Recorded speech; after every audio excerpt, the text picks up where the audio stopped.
Kita bersatu dalam doa. Terima kasih hanya kami panjatkan kepada Engkau, ya Allahku, oleh karena kasih setia Tuhan yang luar biasa, yang tak berkesudahan, selalu kami alami, kami rasakan hari lepas hari. Oleh karenanya Tuhan, kami memuji, menyembah Tuhan. Dan biarlah pujian penyembahan yang sudah kami naikkan itu menyenangkan hati Tuhan, menyukakan hati Tuhan. Terima kasih Tuhan, saatnya kami mau bersama-sama merenungkan kebenaran firman-Mu. Tuhan tolonglah kami, buat kami dapat mengerti kebenaran firman-Mu, dapat menerimanya, dan lebih daripada itu dapat melakukannya dalam kehidupan sehari-hari ya Tuhan. Hamba-Mu yang Kau percayakan untuk menyampaikan kebenaran firman-Mu Tuhan yang mengurapi. Kalau ada kuasa-kuasa lain yang mencoba untuk mengalihkan perhatian kami, mengganggu konsentrasi kami bersatu hati menolaknya di dalam nama Yesus Kristus. Sehingga kami semua diberkati oleh kebenaran firman-Mu dan hidup kami boleh memuliakan nama Tuhan.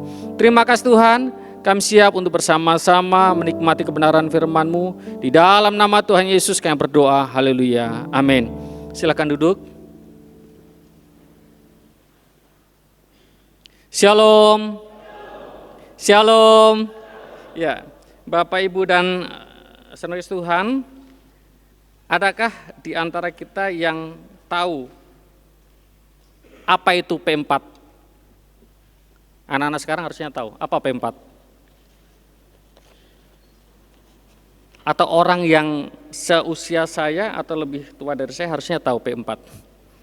Kalau sekarang P4 itu apa? Penguatan profil pelajar Pancasila, itu ya? Yang baru-baru tamat atau yang masih SMP, SMA nggak ada? Ya, itu sekarang. Tapi kalau dulu itu ada namanya penataran P4, yaitu pedoman, penghayatan, dan pengamalan Pancasila. Itu kalau sekarang disebutnya MPLS, masa pengenalan lingkungan sekolah. Kita dulu namanya penataran P4. Jadi anak-anak datang di satu kelas, diajari, ada buku pedomannya, diajari tentang seperti PKN. Tujuannya adalah untuk mengajarkan kepada peserta didik bahwa Pancasila itu satu-satunya asas yang harus dipegang sebagai pelajar, sebagai orang Indonesia. Demokrasi Pancasila, lalu Pancasila itu adalah produk asli Indonesia. Sehingga tujuannya adalah supaya semua itu memegang teguh Pancasila sebagai pedoman hidupnya. Jadi Indonesia punya pedoman yaitu Pancasila, dan juga bukan hanya warga Indonesia, kita sebagai warga kerajaan Allah juga harus punya pedoman hidup. Sebagai warga Indonesia kita punya pedoman yaitu Pancasila, pedoman kita. Tapi sebagai warga kerajaan Allah, sebagai orang-orang percaya, kita juga harus punya pedoman hidup. Dan firman Tuhan itu harus menjadi pedoman hidup kita. Firman Tuhan harus menjadi pedoman hidup orang percaya. Dan itulah tema kita pada hari ini, yaitu firman Tuhan pedoman hidupku. Kita membaca bagian firman Tuhan dari 2 Timotius pasal 3 ayat yang ke-16. 2 Timotius 3 ayat yang ke-16.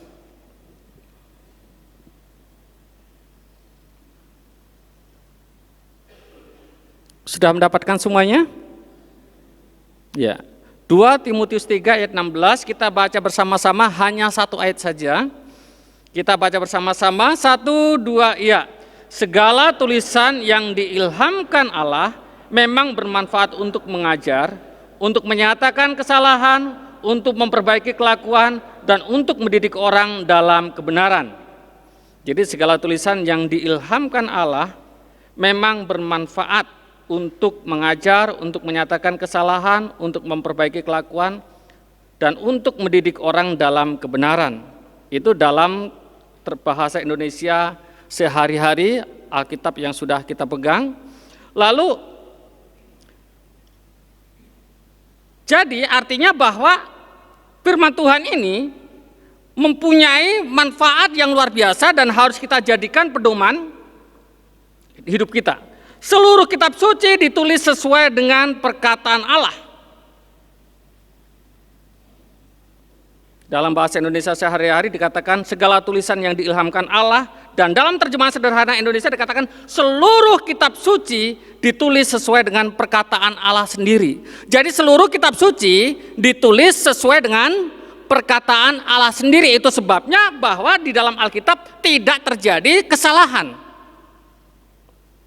secara materi.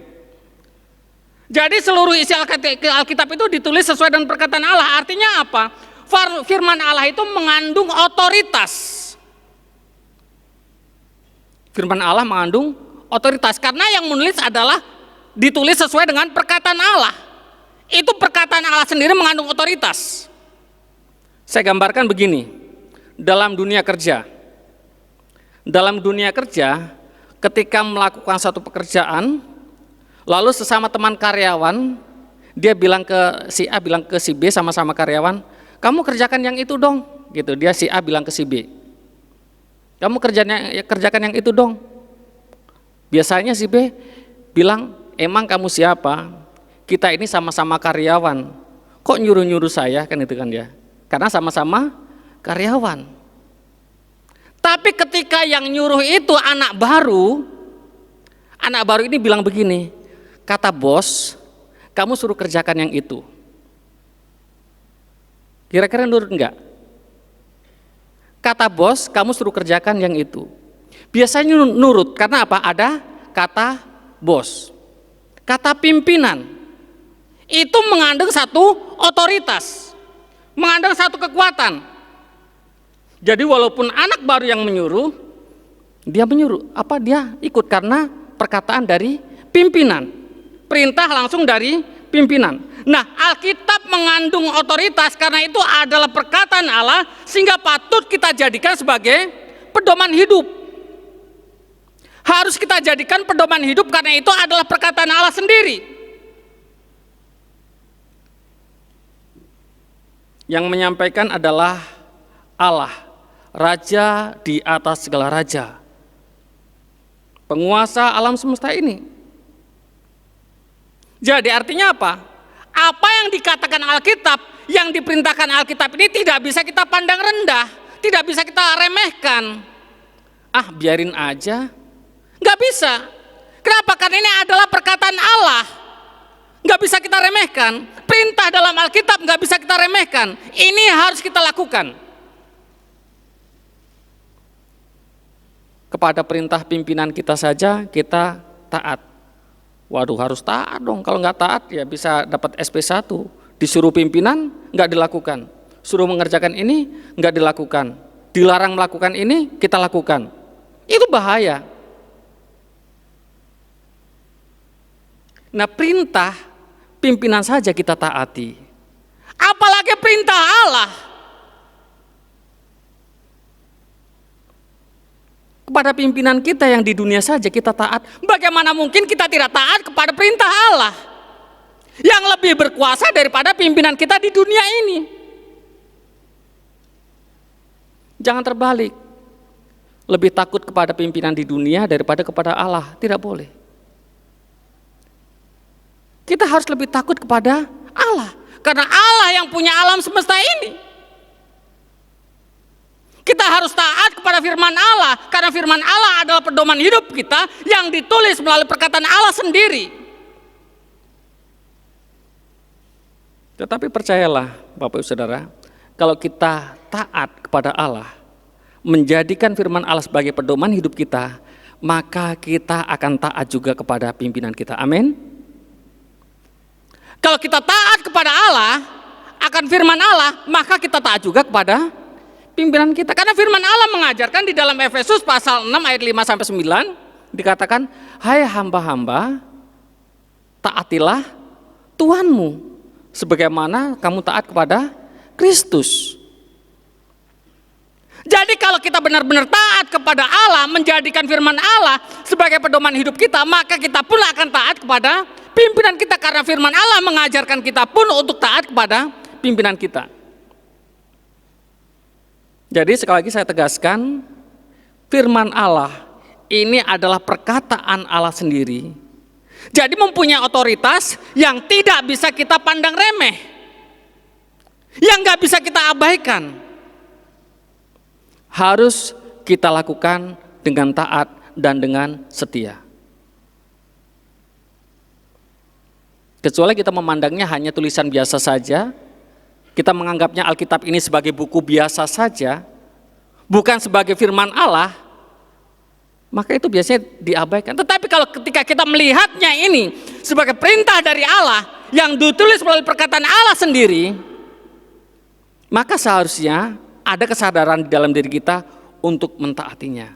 Oh, ini Tuhan lo yang perintahkan lo. Bukan hanya manusia, tapi Tuhan yang berkuasa atas alam semesta ini. Sehingga mau gak mau kita harus taat melakukannya. Kalau tidak taat kepada pimpinan, ya kita di PHK, memang itu sih puyeng juga kalau di PHK. Tapi masih ada kesempatan untuk mencari pekerjaan di tempat yang lain. Tapi kalau tidak taat kepada firman Tuhan, konsekuensinya lebih parah daripada itu. Lebih parah daripada itu. Kita sulit untuk mendapatkan berkat Tuhan. Itu sebabnya mengapa firman Allah itu harus menjadi pedoman hidup kita. Karena firman Allah adalah perkataan Allah sendiri. Lalu yang kedua, dalam firman Allah ada petunjuk hidup yang benar. Dikatakan di sini segala tulisan yang diilhamkan Allah memang bermanfaat untuk mengajar, untuk menyatakan kesalahan, untuk memperbaiki kelakuan, untuk mendidik orang dalam kebenaran. Jadi banyak manfaatnya, bisa mengajar kita, menyatakan kesalahan kita, apa sih yang salah di dalam diri kita. Setelah kita membaca Alkitab, kita bisa mengetahui apa yang salah di dalam diri kita, apa yang kurang, apa yang harus diperbaiki. Dan bagaimana memperbaiki itu juga Alkitab menyatakannya untuk memperbaiki kelakuan dan untuk mendidik orang dalam kebenaran. Artinya apa? Jadi dalam firman Allah ini ada petunjuk yang benar. Ketika kita menjadikan firman Allah sebagai petunjuk hidup kita, maka kita akan semakin mengalami kemajuan. Karena firman Allah mengajar kita. Orang kalau belajar, itu biasanya makin hari makin pinter.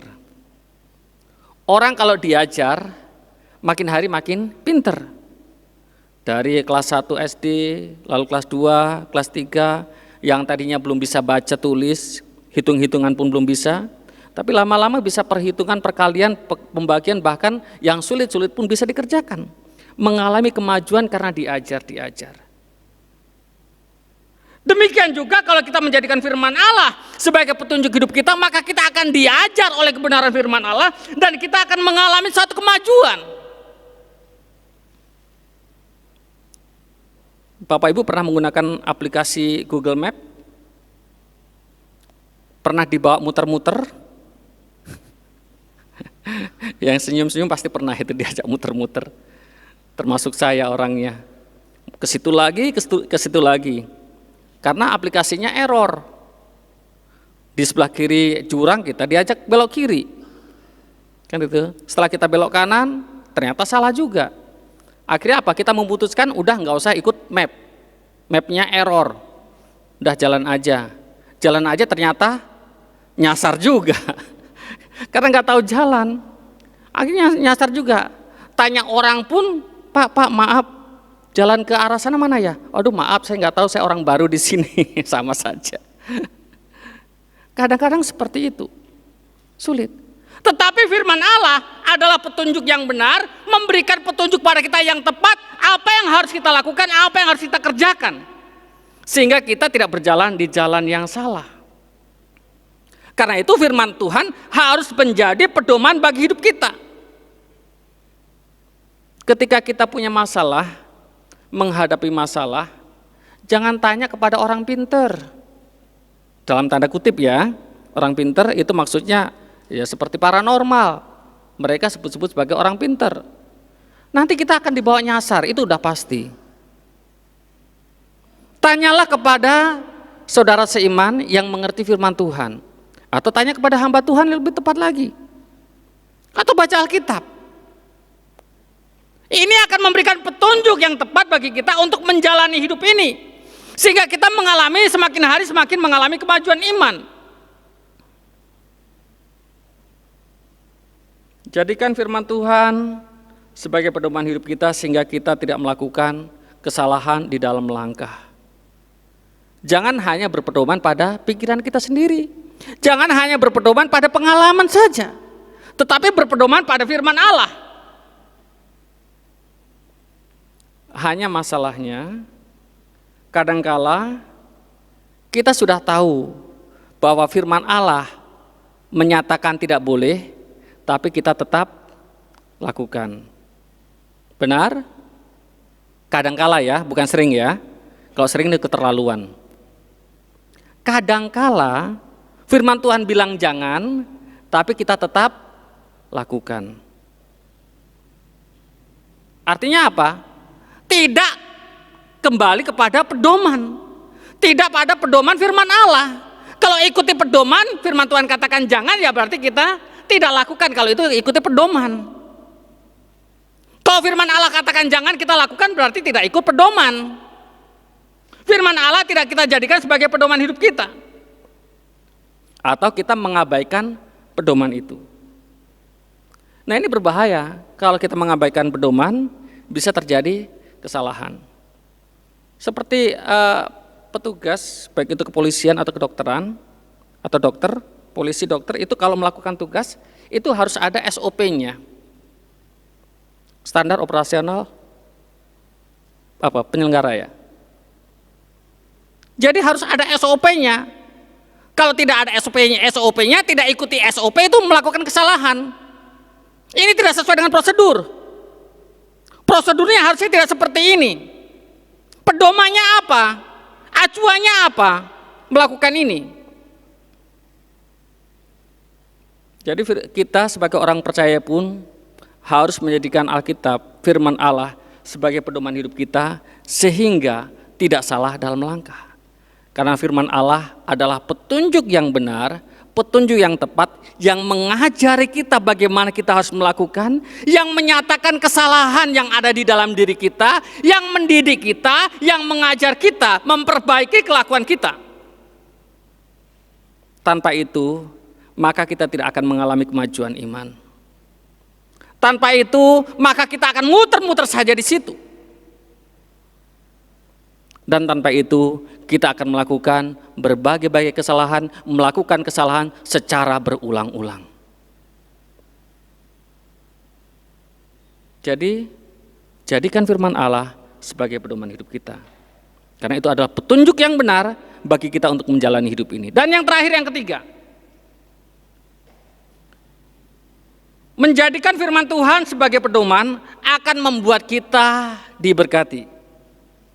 Mari kita baca bagian firman Tuhan di dalam Yosua pasal 1 ayat yang ke-7.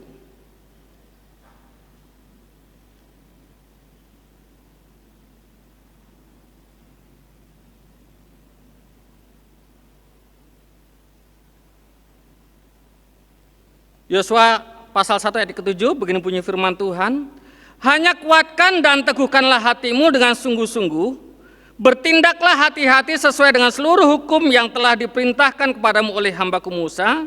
Jangan menyimpang ke kanan atau ke kiri, supaya engkau beruntung kemanapun engkau pergi. Supaya engkau beruntung kemanapun engkau pergi. Jangan menyimpang ke kanan ataupun ke kiri. Jadi menjadikan firman Tuhan itu sebagai pedoman akan membuat kita diberkati. Siapa yang diberkati? Siapa yang ingin diberkati? Ingin diberkati, jadikan firman Tuhan sebagai pedoman hidup kita. Jadi firman Tuhan kepada Yosua, dikatakan kepada Yosua harus bertindak hati-hati sesuai dengan hukum yang diperintahkan kepadamu, seperti hukum Taurat. Jangan asal bicara, jangan asal bertindak. Tapi apa dasarnya kita berbicara? Apa dasarnya kita bertindak? Kalau dalam satu perdebatan, biasanya disebut ya, apa dasar Anda bicara seperti itu? Ada datanya enggak? Jangan asal ngomong tanpa ada data. Harus ada datanya kalau mau ngomong. Begitu kan kalau dalam perdebatan kan? Punya data enggak? Demikian juga kita. Kalau kita bertindak, apa dasarnya? Dasarnya harus firman Tuhan. Oh, firman Tuhan mengajarkan saya untuk melakukan seperti ini. Harus berhati-hati, jangan sampai salah bertindak atau salah bicara. Ada dua pilihan. Jika kita melakukan kesalahan, maka kita akan menanggung kerugian. Jika kita melakukan kesalahan, kita akan menanggung kerugian. Jika tidak melakukan kesalahan, kita akan mengalami keuntungan, sama dengan orang jualan. Orang jualan kalau salah ngitung dia buntung. Kalau salah ngitung. Tapi kalau tidak salah ngitung dia akan untung. Itu orang jualan. Misalnya dihitung, ibu beli apa aja, dihitung semuanya, di total semuanya harganya 50.000. Padahal seharusnya 80.000, untuk modalnya aja nggak cukup. Dia salah ngitung, jadinya buntung.